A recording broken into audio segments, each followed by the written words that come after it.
Unmuting. All right. We got some participants. Hi, guys. Some more people. Hey, everyone who's joining in. We're just waiting for more people to come on in, and I'll get started in a second. I'm also plugging in my little desktop fan here because it's very hot in our loft up here. Hold on just a second.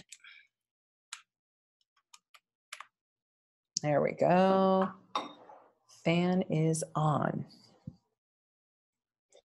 Hi, Callie. I see you in here. Looks like Brett's here too. We'll be going in just a little bit. Could everyone let me know if they can see the deck that I have open? If you could just put in like the Q&A section there. If you want, you can just put here. Yep. Someone has a message. Yep, you can see it. You can see it. Great. Hi. Hey, everybody. So you can choose on there. Yeah, I see Callie. Hey. So you can choose to just hit all the participants or the panelists. You could just hit to me or anybody else or whatever it is. So I'm going to give just a couple more, one more minute. We'll get going. We have a couple dozen people RSVP'd for this. So hopefully we'll have some more folks here in just a second and we will get going. Hopefully you guys have some good questions also to bring to the group, which should be great. Mike, by the way, is our director of marketing here at BAM. He just was helping me set this up, but he also weighs in on some of this material when called upon. And then sometimes we do SEO projects, data projects for clients, and that's why you see him basically on the screen here. I'm going to get started at this point to let everyone be mindful of time and hopefully provide a lot of value for you guys today. So let me go to the first screen here. As we get started, as you guys are trickling in here, you can hit the chat button as you see, and you can message the whole group here. You can drop in a question. There's another button too, if you're not familiar with Zoom, where it's the Q&A button. So you can put something in there if you have a question. There's not hundreds of people on this, so by all means, I think I would just rather encourage you. Hey, Kana, I see you signing up. You could just drop into the whole chat. Some of you might even know each other. There's a handful of VCs, but also startup companies here, so just be mindful of that. Anywhere you want to put it. So you could put it in the Q&A box that you see there on the screen, up in the top of the screen, or you could do it in the chat, but just keep in mind you're then chatting to the whole group if you see the all panelists. Either way is totally fine with me. So what we'll start on is to give you guys some context. We have done this now presentation a couple of times. It came about actually from Natalie over at Lear Hippo, and she said, God, we have a lot of companies that are using agencies and it's not going well for a handful of them. What are they maybe not doing? What is happening? Is it just all that PR agencies all suck? The answer is no, of course not. So there are some responsibilities and there are some things that, of course, the startups themselves, even funds yourself, if you're ever going to bring on an external team, can do to make sure that it is successful. As you guys can imagine, it's never one side's complete fault on things. So what I hope to accomplish today is to demystify how to run a PR team efficiently before you bring them on, and then in consideration after. So after you sign the deal, now you're in the trenches, but then also before, when you're in the interviewing process. And per the couple times we've ran this, people have a lot of questions and want to complain or talk about whoever they have and whoever they're managing. So by all means, if you have some questions that we're going through this, let's just pop them up in the Q&A or in the chat directly. Just to give you guys an overview, I think many of you are familiar with us, but who is BAM? We're about a team of now 40 folks. We're in New York City and then based in San Diego. I'm actually an angel investor myself, not cutting like ridiculous huge checks, so don't be impressed, but I do have investments in a handful of startups as well. So I'm fully in the Kool-Aid of helping the startup space.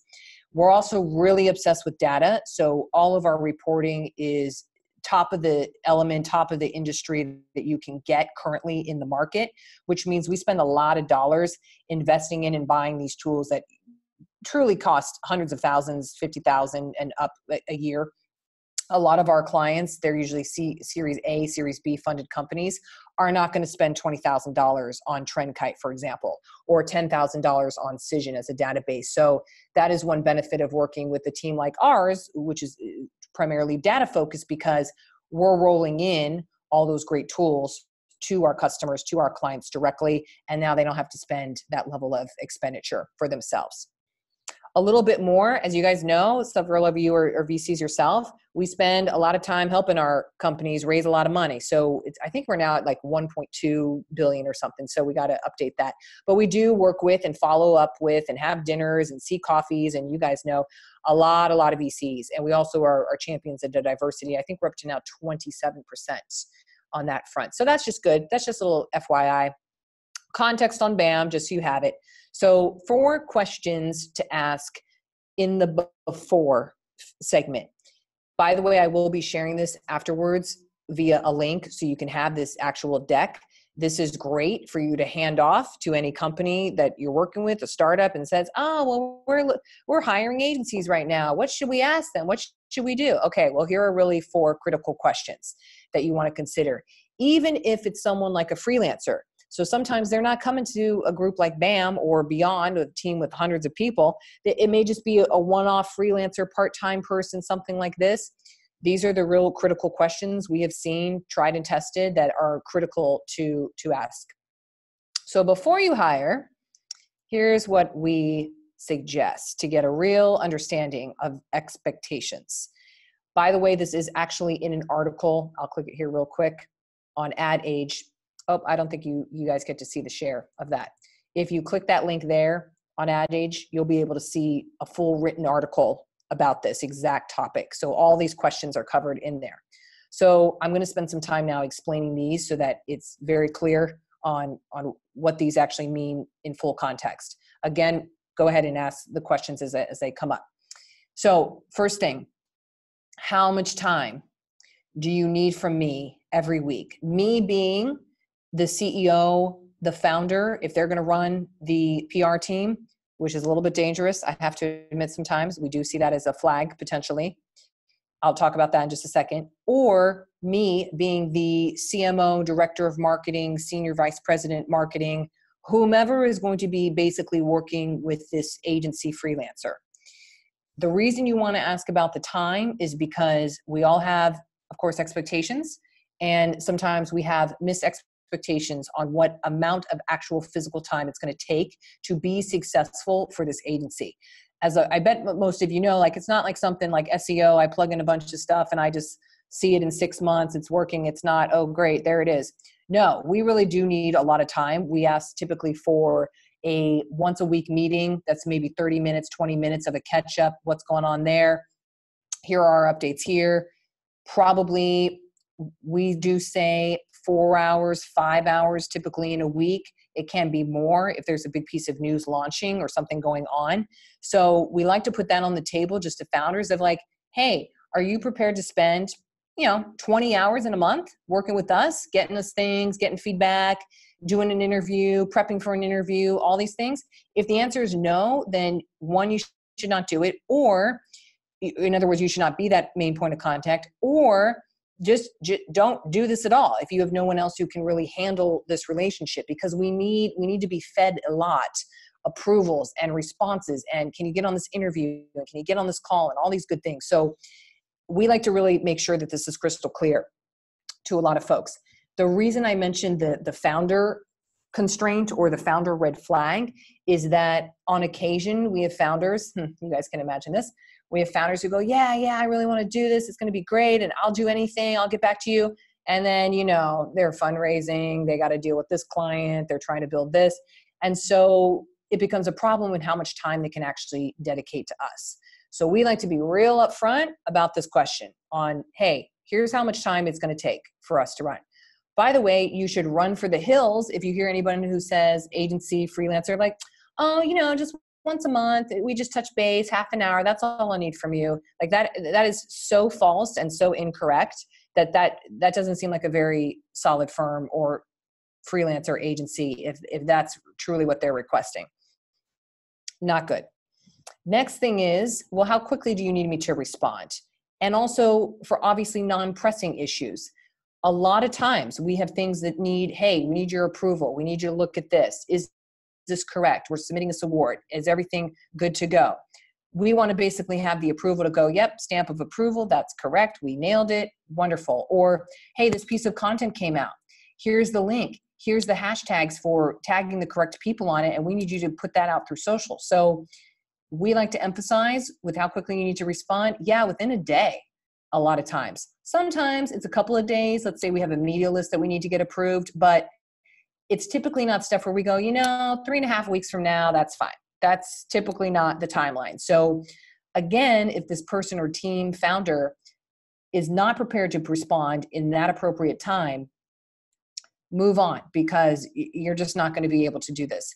Red flags for us is when we hear, oh yeah, I have this other vendor or other person or my CMO, and man, they got to chase me like 17 times before I can answer. We're like, we don't want to spend our time doing that. That's a waste of your money, basically, for your budget. So we like to ask, how quickly do you need me to respond? Or you should be asking, how quickly should I be looking to respond, PR team? I really want to be clear on my expectations.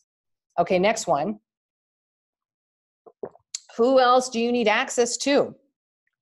It is a danger for us when we hear or someone tells us that the only access point we're going to have to the entire organization is one person, like the founder, or the other one that's even scarier, the CMO person, the director of marketing, who goes, oh, no, you don't need to talk to anybody else. It's just me. I'll funnel everything, blah, blah, blah. We like to have a rule here we call 3-on-3. At least 3 of us, your whole team. Usually there's a minimum of 3 people on your team when you're working with us, and that we know at least 3 of you over there. So usually there's maybe a sales director, there's another marketing person, a content person, the founder, co-founders, VP something of content or sales, whatever it may be, because we like to have more people that we can ping and prod off the bench when we have media opportunities, approvals that need to be done, demos that need to be conducted, and so forth. So any company or any fund that's looking to bring on a PR team should ask that, hey, PR potential people, who else are you going to need access to? And they should be able to say, yeah, oh, so glad you asked that. We have 4 or 5 people that we'd really like the access to. Partners, your marketing person, your other content developer. Oh, who's doing your social media director. These are the people that we want to have on the bench, basically. And then this can be one that is hard to ask for some reason, which I don't know why that is necessarily, but that's why we bring it to the table a lot of times for companies, which is how and when do we share feedback and the KPIs going on? Now we mitigate the problem of this, of having someone who goes, yeah, my PR team's really shitty, but I don't want to tell it to their face, or I want to be sensitive. There's people politicking all over the place. No, in our situation, in our typical meetings, every week we are asking, it's an agenda item, how are we doing, founder or CMO? Here's our KPIs that we agreed to in our 6-month contract, our year-long contract. Here is where we are mapping to them. Here is the monthly report to look at the KPIs even further in an analytical way. So we're really aggressive and proactive with providing this and eliciting feedback and pushing for feedback. Someone's like, you guys are doing great. And it sounds a little like, I don't know if that's the truth. We push and prod to really understand what the heck is going on. So great question to ask any potential team is, how and when. You definitely should run for the hills. If someone goes, oh, once a year we look at everything and just kind of have a conversation, or, oh, KPIs, we don't really have that. We're just an ongoing relationship. If you hear these things, no, run for the hills. Ideally, you have a very proactive team that's going to be bringing and reporting to you on a consistent basis. Sometimes we hear, for example, from people that come to us after they've had a bad experience is the following. Oh, well, I had to run around and I had to chase them. I had to ask them, how is this up? Is this happening? Did you guys submit this? Is this going on? It's like, oh no, this should not be more work for you. We should incur the work of going after you and making sure you're sending in everything. So that's really important for us to do. Any questions on this? This would now be a good time to plug in any questions if you got some, or QA there. I'll go on to the next slide here to just get us going. This is a bonus by the way. So if you have some questions, definitely put them in, but bonus here. Okay, culture check. We all talk about culture all the time, but seriously, how are your core values aligned? We put our core values in our decks actually to show to our clients. One of them is partnership oriented, which means or partner, which means, hey, we're here to be in the long haul with you. The ups, the downs, the uglies, all the things you tell your VCs, you know, we're in the same bucket with that. We need to know what's going on, and we need to know where you're sitting financially and competitively, all these good things. So that's one of the things. So if you really want to have us in a silo or you aren't transparent, there's another one of our values. Hey, this probably is not going to work. There's just not going to be alignment there. So we stress this because when you have a startup, let's say, and they're talking to some fancy agency that's been around for decades or whatever it is, and this is a startup that's pretty hip and kind of new and more progressive, like maybe that just doesn't fit. You just don't jive. And so if there's that tension and it's just like, oh, I'm working with really old school people, or just people who, yeah, I'm sure they know PR, but they don't really get us. They don't really know what we're marketing to. Maybe not a fit. So that's what we look for too. That's our bonus there. If any questions, any comments, you guys, you can chime in. Moving on to best practices. So this is now the point in which you've hired, you have the team, or you have the freelancer, you're really excited, you want to avoid disappointment. Nothing is worse than that.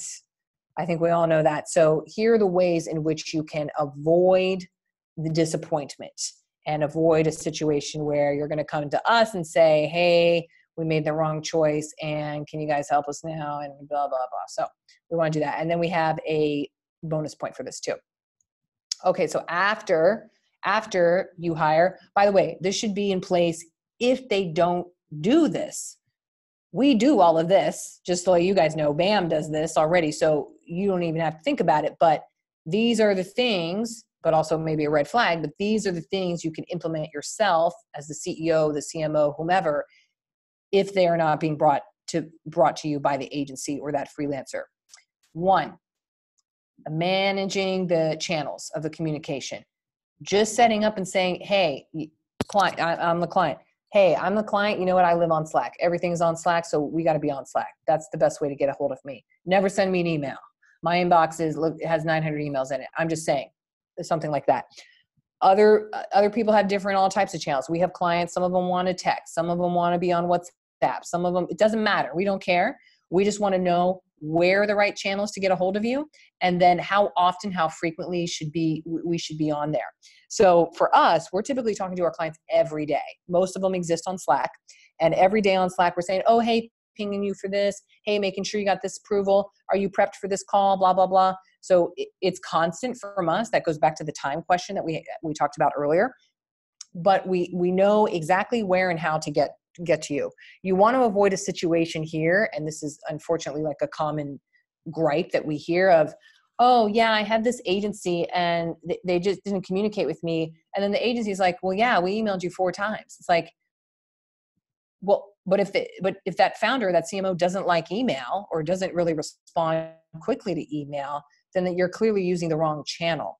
So getting the right channel in place is really important. Second thing here is booking the quarterly review and making sure you get that on the books, not after the fact, because it can get pushed, on the books with the right people that need to be there right as you start your relationship. We do a 90-day review with all of our clients.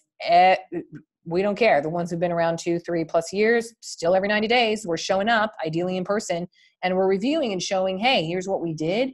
Here's what successes we had. Here's something we blundered. Here's something you can do better. So it's kind of like a bigger relationship checkpoint to make sure everything's still good. We're planning ahead. We use it as brainstorming as well, and so forth. So we like to get those way in advance booked because, as you guys know, things can get so busy and, oh, so-and-so is going to be out of town. So can we do it 3 weeks later? And then so-and-so can't be there because they have this happening. Put it on the calendar way in advance. That ensures and lets them know, the agency, you are marching towards that checkpoint, which you should be hearing then great news, of what's been happening and what's going on. This is also important. A lot of times from the marketing heads, the CMOs, director of marketing, they need to look good to other people, typically to the founder, to the board, a lot of times from our founders, to particular board members, to particular partners, strategic investors. That's a big one for us that we hear.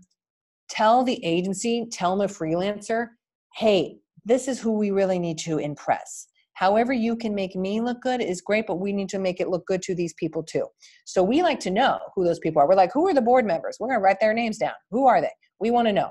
So let the agency then, you might want to do this after you have established more trust, but let them get introduced and let them have some face with whomever needs to be impressed as appropriate. Maybe you have a billionaire on your board and they don't want to hear from their PR team. But if there's any ways in which sometimes we just CC board members on critical emails of like coverage and stuff, because we know that they need to just have some insight.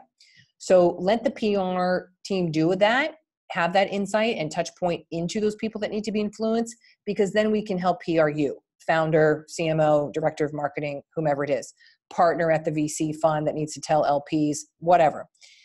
That's always a good thing. Then bonus here, but also critical. We do this as a practice here at BAM on like everything, every internal meeting, every call, everything right at the end. This is very familiar in the Radical Candor book. If you're noticing, it's like just putting those little pieces of feedback constantly in your day. So there's not like, oh, a 6-month review that you've been waiting for to see if you're getting promoted or not. We don't do that stuff. We're like constantly iterating. So in our meetings, but also in our client meetings, at the end, we talk about, hey, pluses and wishes. Pluses, this was really great. I'm so glad you guys got that placement. Awesome. Wishes, next time, guys, I need the interview memo at 48 hours in advance, because when you send it 24 hours in advance, sometimes I get buried and I can't have time to review that. These are the types of things. So this is specific and also direct, helps the team get better and better. What's not helpful is when you go, yeah, that was great. It's like, well, why was it great? What made it so great? What can we do better next time? I mean, that's not a satisfying answer to us. So this little practice can help so much in making your relationship great with your agency, freelancer, whoever comms person you may have. Here's a bonus. Double check. Never assume. So at times, the startup and the funds, sometimes the funds have this, change direction, change strategy, get a delay on something, all these things. And yet your team, your PR team didn't get the memo or didn't get the update. Now we prevent that because at the top of every one of our meetings is, hey, what's going on? Who are you guys hiring? What's happening? Oh, you're canning VP of strategy over there? Okay. We like to be immersed into what is happening.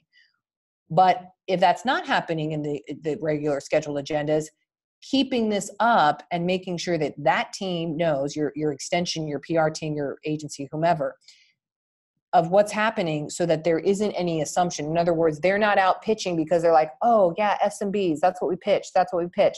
And then you're like, yeah, you know what, 2020, we're really going to this pivot. We're going to just target startups, for example.